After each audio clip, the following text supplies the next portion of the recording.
Welcome everybody to the Giver Method channel. My name is Jake and I'm so glad that you're able to join me because today we're going to talk about something that most people will feel but they rarely will say out loud. And that's what to do when you've stopped wanting anything at all. You feel that burnout and overwhelm and you're just like, I don't know what to feel anymore. When that burnout and stress, or the endless weight of responsibility leaves you kind of emotionally numb, when nothing feels exciting, nothing feels worth chasing, and you're just kind of like getting through day to day. Like you might start wondering, like, is this who I really am right now? Is this what there is? Like maybe you're a parent who loves your kids deeply, but you feel like you've been watching life happen through some sort of a pane of glass. Or maybe you're an entrepreneur, like with a business that looks successful on the outside, but you feel like you just don't feel anything inside anymore.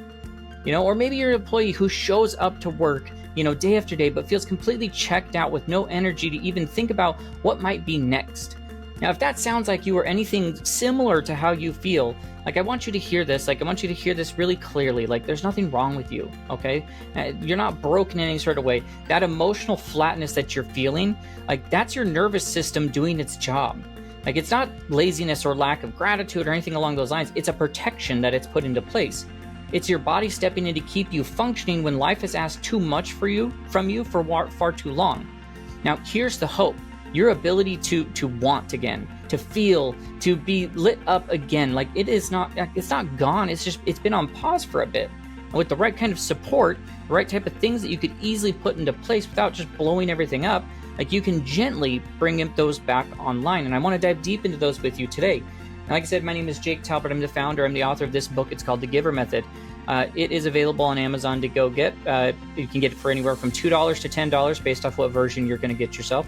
I'll put a link in the description where you can go get it. Since coming out, it's been an Amazon bestseller. It has tons of 5-star reviews. I highly recommend you get a copy for yourself. It's the best $2 to $10 that you could invest in yourself.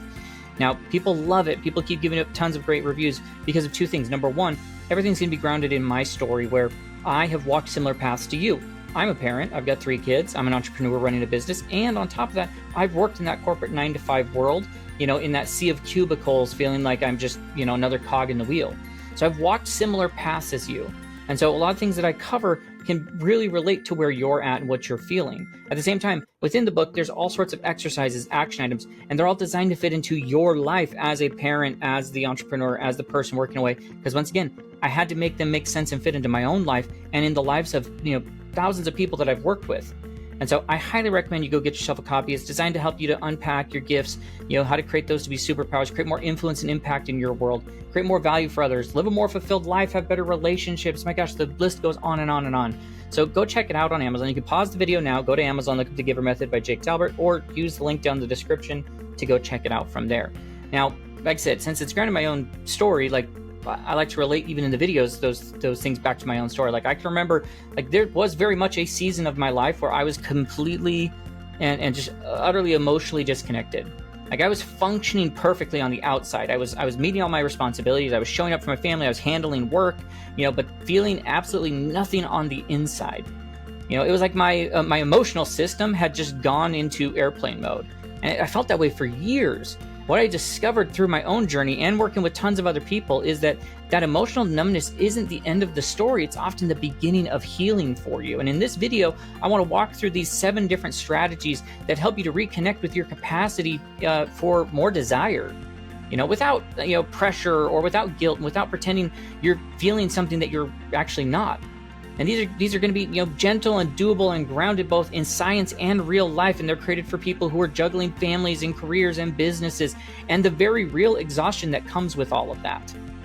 So as we dive in, pay attention to those things. Everything actually we're going to cover today is grounded within the Giver Method and with what I call spark, how we spark things inside of you, showing you how healing your own numbness actually becomes part of your gift to others. So if you want to dive deeper into that, once again, that's where you can go get access to the Giver Method on Amazon. You can check out thegivermethod.com for more details about other free resources we have or ways that we help people. Also, in the links down below, I'll put a link to where you can go follow us on all different social medias, Facebook, TikTok, Instagram, under the handle of The Giver Method. Now, if you want a bit more support, you want someone in your court, helping you through these types of topics, then you can check out the coaching that we have. We actually opened up a few one-on-one coaching spots, and if that way you can go get that one-on-one attention from us. So go check out the link down below where it talks about coaching. You can check out the details. If it makes sense, you can book a call with me. And then, of course, like if you've got a team, an audience, or a community that needs to hear a message like this, or like the ones I share on this channel, then let's talk. I'd love to dive deeper into that with you. There's a link in the description for that as well. Of course, like the video, hit subscribe, and of course, hit that bell for notifications. Like, we've got videos that we put out all week long, and I'd hate for you to miss out on any of the great content that could really be used to help you live the life that you're meant to live with more purpose and fulfillment. For now though, like let's start right here, like with where you are. Let's talk about how you can start to want things again, right? Especially even if life starts to feel a little bit gray. And so the first principle that I want to unpack with you is let's talk about it's numbness. Like, it's not failure, it's a protection that, it's protection that you've needed, and you need to be able to recognize that, because you need to understand that emotional shutdown is just nervous system intelligence, not failure. Numbness serves you, right? But now let's honor it, and now let's move forward, because it's already served you and we're ready to take that next step. Something that most people completely misunderstand about any sort of emotional or motivational numbness is if you're watching this, there's a good chance you've quietly been thinking what's wrong with me? Maybe life looks good on paper, career, family, routines, but you still feel just flat, emotionally and with your motivation, just moving through the motions, right? And there's that voice in your head that might be whispering things I don't know, maybe, oh, you're lazy, you're ungrateful, you're broken, why aren't you there? But the truth is, none of that's true. You're not broken. You've been protected. That emotional numbness isn't any sort of personal flaw. It's your nervous system doing exactly what it's built to do. Protect you when life gets really heavy to carry. But when you're juggling hundreds of things, parenting, pressure, deadlines, burnout, your system just says, okay, we gotta turn off the feels for a little bit. We gotta turn those off right now and shut it down just so that we can survive. And once again, it's not a dysfunction. It's a resilience that happens. And it might not feel great, but it kept you functioning when things could have been falling apart. And that's worth honoring and going you know what? Kudos to that it actually stepped in and worked. So here's what I want you to do. I want you to work with this feeling, not against it. And so the first is a simple practice. Place your hands over your heart in the morning. And this, trust me, it works. Just say out loud, hey, thank you for protecting me when I needed it. You helped me keep going when I didn't feel I had much to give, and now I'm ready to gently move forward. I'm ready to start progress again. And just a small ritual of telling yourself that is a powerful way of telling your system hey, it's safe for us to feel again. We're ready for those feedback emotions to kick in. And then second, shift that, the way that you talk to yourself during the day. When you catch yourself feeling flat or maybe emotionally checked out, don't judge it. Just say hey, look, I'm still in protection mode. What would help me feel safer right now, is this, or ask yourself, what would help me feel safer? What could I be doing that would make me feel safer? Another exercise that, I've seen work wonders, especially with a lot of clients, is writing out your protection story, where it's maybe just 2 to 3 quick paragraphs about the season when your numbness began. What were you carrying? What was falling apart? What were you holding together for everyone else? That story helps you feel it wasn't random. Your numbness came online for as a response to something very real. It was your system actually doing its job. Now, then you can go pivot to but now I'm ready for, and start to look forward to what's next. This matters so much because when we stop judging the numbness and honoring it, gosh, this is protection that's been underneath all of this. You're going to remove the shame that keeps people stuck. There's tons of data out there that backs this up, that self-compassion and nervous system safety are some of the strongest tools we have for healing emotional shutdown. So you can't shame yourself into healing, but you can create the internal environment where your systems feel safe to feel again, and to feel real and start to crack the ice a little bit. And that leads us into all these other principles. So pay attention to that, where we got to recognize it first. And then as we move into the second principle, it's okay, well, let's make it safe to feel again. How do we create that emotional security before all the feelings return? There's a foundation to pay attention to. And most people miss this. When they're trying to feel again, their system needs, it needs safety, not pressure. You might be doing everything right, reading books, trying the routines, but if your body still thinks it's in a survival mode, your emotions will stay offline. And honestly, that makes sense, right? If life is a constant fire drill, your brain's going to say hey, let's not feel all the feels right now. And so instead of trying to force yourself like passion or joy, like to turn back on, like let's start building the conditions where it can come back on its own. It's not about eliminating all the stress. Like good luck with that. You're never going to get eliminated. Like it's about creating enough safety for your system to start loosening its grip. And so let's talk about how you can do that. So the first thing is like, let's think of it from like a safety inventory, where I want you to write down like, what are your biggest like stressors right now for your family? Like make a family list, make a work list, make a finances and health and whatever else feels real. And for each one, ask like, how much is this draining me right now on a scale of 1 to 10?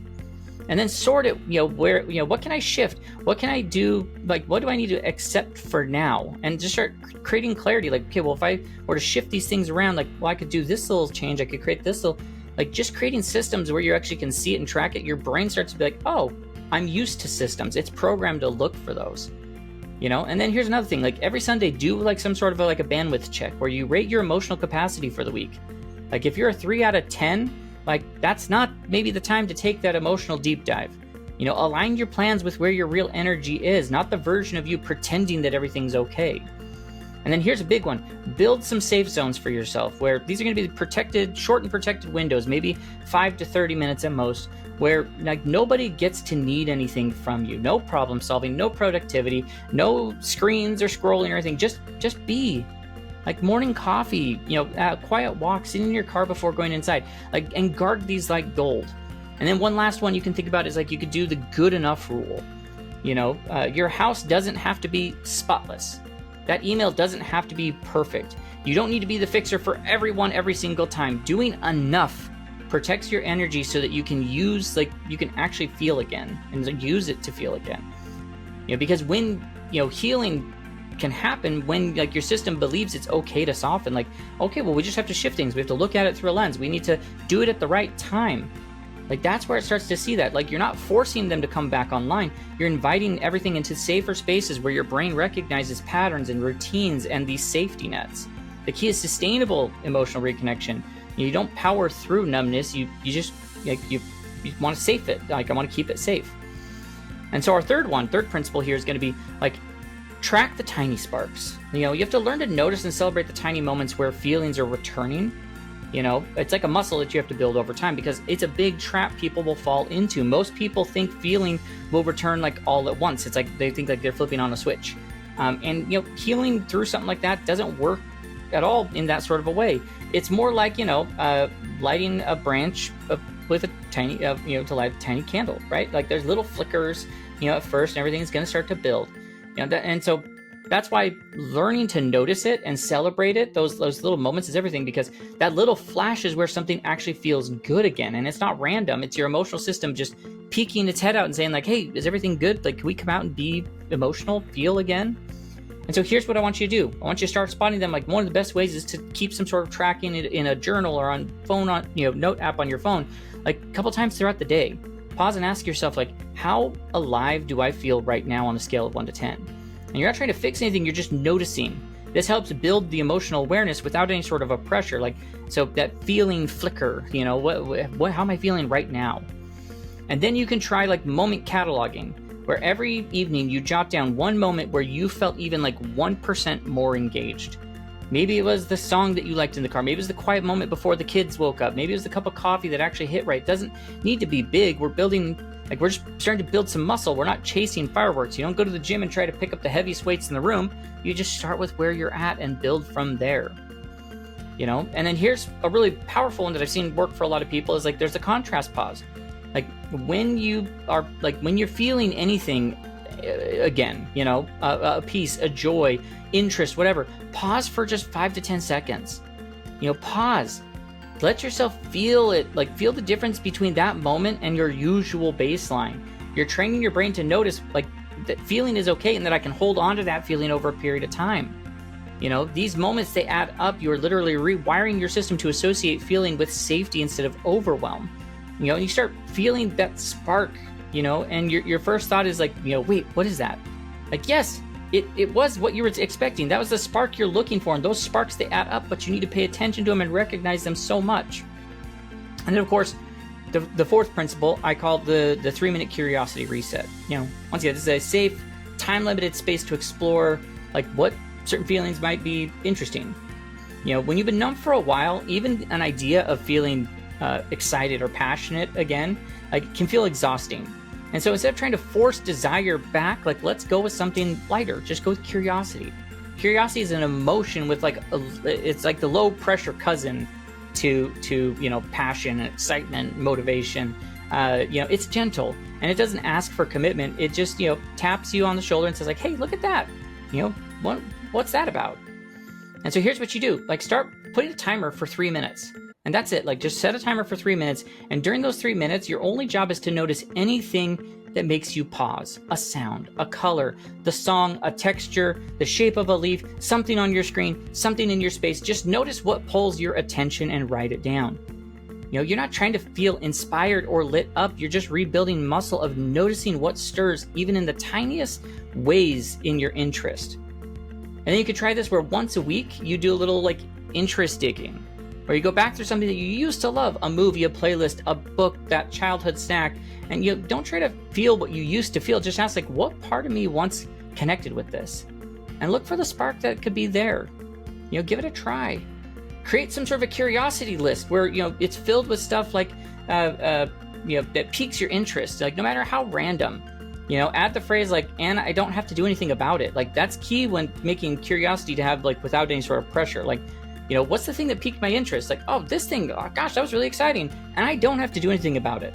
But it was interested in me, you know? And then, of course, take some walks. You know, I refer to them as like, there's observation walks or wonder walks where you just take like 5 minutes, walk around, look for one thing that's different. Not amazing, not beautiful, not awe-inspiring, just different. And that's enough to rewire your brain. Because like curiosity is often like the first thing that comes back, you know, when everything else is shut down. And it's a soft and non-threatening, you know, way. So it gently like coaxes your system out of lockdown and to start feeling again. You're not forcing anything. You're just opening that window a little bit to let in some fresh air and be like, hey, well, there's this. Let's go check that out. That takes us to the fifth one, which is like, how do you want without the weight behind it? Okay, one of the sneakiest reasons emotional numbness hangs around with us is like the second that you feel that spark of desire again, like we smother it with all sorts of pressure. You know, if I want this, does that mean like I have to change everything? You know, or like, you know, what if I want something and it never happens? You know, so we stay safe and we stop wanting altogether. But the truth is, like, you can't like want something without needing to go chase it a little. Like, wanting doesn't mean like doing. Like, curiosity isn't like a contract. Like, not something you're committed to for the rest of your life. Like, you can admire a life, you know, by the ocean without moving to the ocean. You can feel pulled towards creativity without turning it into your job. A desire alone is valuable, and it's a sign that you're waking back up. And so here's how we like ease into it safely. You know, make it like, make the safe to want list where you write down anything that feels appealing or exciting, even a little bit. And then follow it with like, and I don't have to do anything about this. You know, hey, I think it'd be really cool to go to Italy, but I don't have to book a trip yet. I think it'd be cool to learn an instrument, to learn guitar, and I don't have to go buy one yet. Like, this just helps separate desire from like pressure to go act and do something. Then you could do like these what if check-ins. Like, ask yourself like, you know, hey, if I could want something just because, without needing to do anything about it, what would I want? What would I want to go do? And just let answers come without editing them. And then, you know, try some sort of a desire pause where, like, when you feel that flicker, that pause, you know, of wanting, once again, pause with it. Like, your brain rushes into like the logistics of it. Just feel whatever that thing was. You know, what does it feel like in your body? You know, is it light? Is it energizing? Is it warm? Like, that's just your emotional capacity returning. Once again, you don't have to do anything about it, but you're just noticing those things. And then, of course, you could write a letter from your future self, like a version of you that feels more alive and more connected. What do they want you, like, what would they want you to remember about passions, desire, purpose? You know, what would they say to, you know, you who's maybe scared to want something again? You know, when you, like, uncouple the, you know, desire from obligation, your system can relax and it realizes like, oh, I can feel these things, I can recognize these things, I can want these things and not have to flip my life upside down for them. And that's where magic lives, because wanting becomes safe, and when it's safe, it can grow.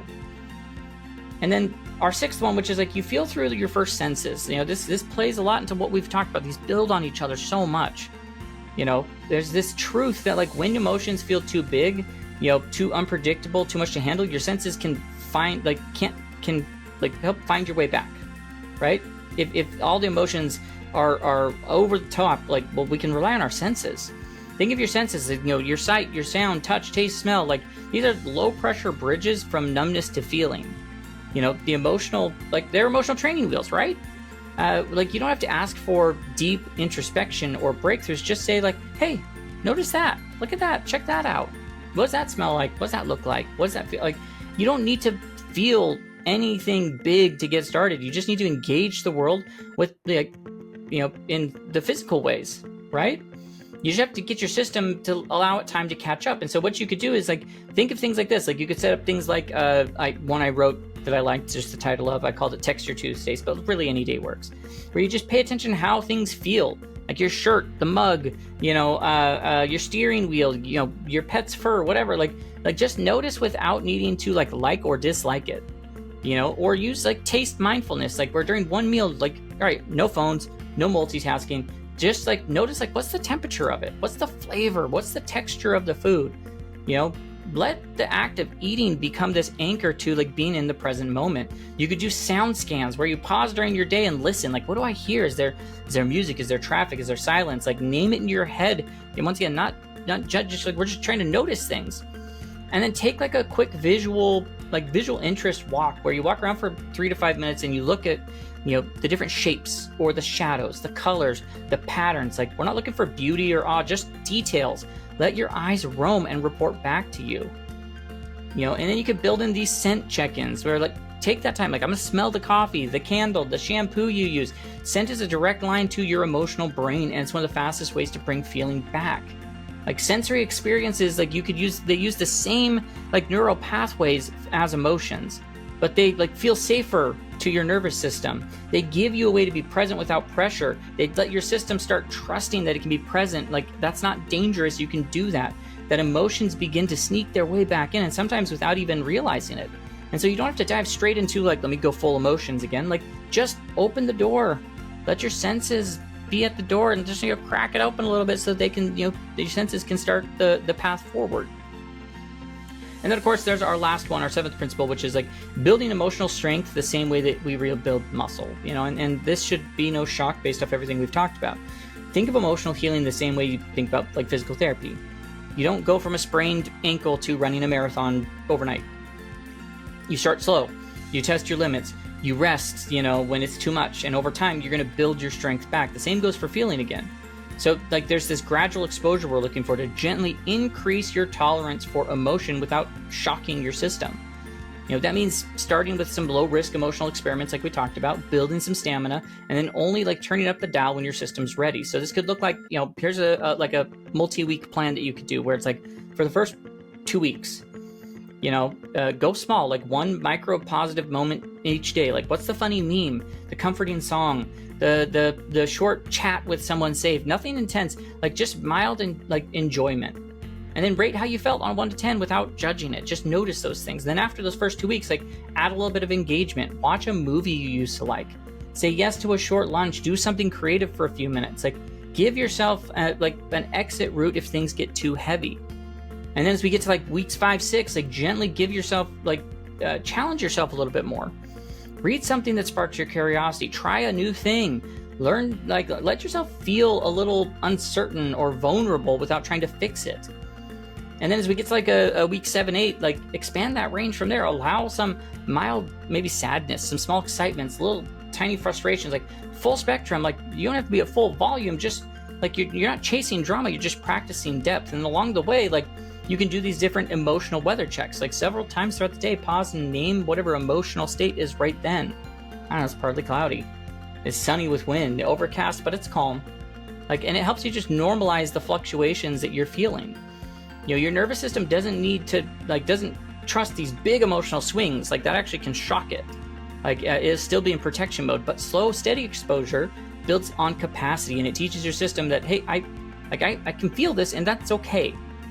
And eventually, what once felt like too much just becomes like another Tuesday. You know, you don't need to jump into the deep end. You just need to wade in a little bit, like one ripple at a time. Now, if you've made it this far through the video, like, I want to remind you of something that you might have forgotten along the way. The numbness you're feeling isn't the end of where you're at. You know, it's not even failure or whatever. It's a sign that your system is doing what it's supposed to. Your nervous system is helping you to survive when everything felt like too much. And now you're at a part of the story where you can get to, like, gently and slowly come back to life. The different things we covered, these principles we walked through, those aren't fixes. They're not any sort of thing.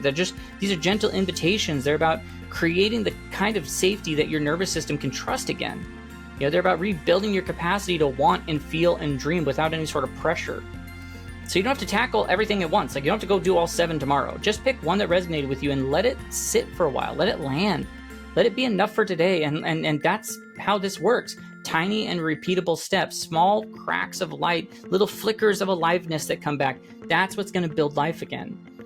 Now listen, if this spoke to you in any sort of way, if this is something that whispered, like, you know, hey, yeah, this is something you've been needing, then I would love for you to go check out my book, The Giver Method. Like I said, best $2 to $10 you could invest in yourself. Link is in the description, or you could pause the video, go to Amazon, and go get The Giver Method. Go to The Giver Method. Like, it's huge. Like, it's full of real strategies to help you, like, rediscover your gifts and build the life that feels meaningful, even if you're still in the messy middle. And if you want a bit more guidance along the way, like, we've opened up a couple of one-on-one coaching spots. So, you know, if someone having your corner sounds of what's right for you, check out the link in the description of that talks about coaching. And of course, like, if you have a team, run a group, host a podcast where, you know, or gather people, whatever it is, like, you've got an event where, you know, people are, you know, you're covering topics like purpose or burnout or healing. Like, I'd love to bring this type of a message to them as well. So let's talk about what that could look like. There's a link for speaking and podcasting. And of course, if you haven't already, hit subscribe, give this video a like, ring the bell for notifications so you don't miss out on what's coming next. And then just remember this, there's nothing wrong with you. You're not broken, you're not behind, you're healing. And you're healing right now, like, doesn't mean forcing big breakthroughs. It means creating the conditions where your real self can gently reemerge and be more authentic. You know, you're way closer than you think. Trust me, you've got this. You just need to start taking those small steps forward. And, you know, glad that you were able to join me today. You know, with that, I'll just say, you know, have a great rest of your day, and we will catch you in our next video.